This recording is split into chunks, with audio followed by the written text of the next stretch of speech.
Magandang araw po sa inyong lahat. Ako po si Lesbeth C. Sumili galing sa BS Ed Filipino 3. At ngayong araw ay tatalakayin natin ang mahalagang papel ng punong guro sa implementasyon ng School-Based Management o SBM batay sa pinakabagong DepEd Order No. 007 S 2024.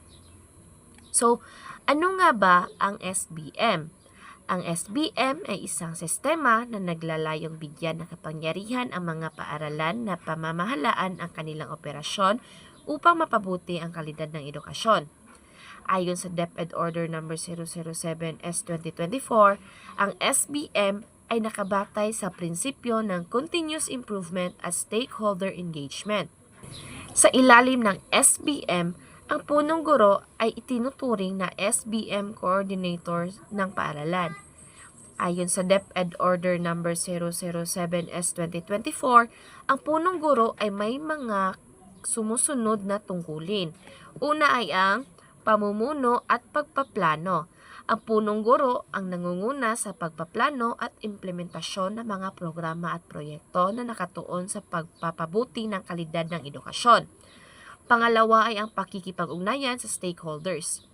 Siya ang nag-oorganisa ng mga konsultasyon at pakikipag-ugnayan sa mga magulang, guro, lokal na pamahalaan at iba pang kasapi ng komunidad upang tiyakin ang kanilang partisipasyon sa mga desisyon ng paaralan. Pangatlo ay ang pagsusuri o pagpapabuti.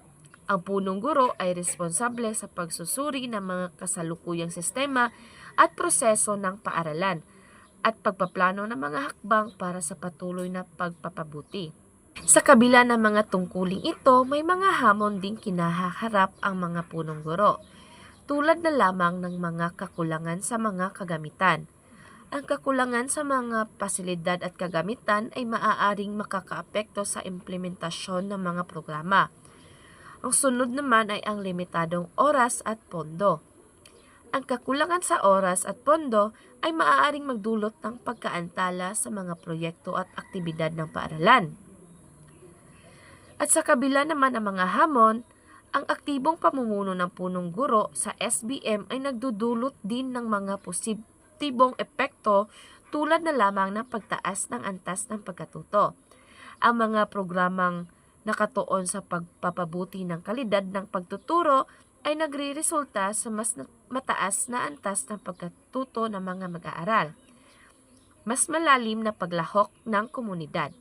Ang aktibong partisipasyon ng mga magulang at komunidad sa mga gawain ng paaralan ay nagpapalakas ng ugnayan at kooperasyon. So sa kabuuan, ang punong guro ay may mahalagang papel sa tagumpay ng SBM sa pamamagitan ng kanilang pamumuno, pagpaplano at pakikipag-ugnayan sa mga stakeholders. Natutugunan ang mga pangangailangan ng paaralan at naipapabuti ang kalidad ng edukasyon para sa mga mag-aaral. So hanggang dito na lang po ang ating tatalakayin. Maraming salamat sa iyong oras at atensyon.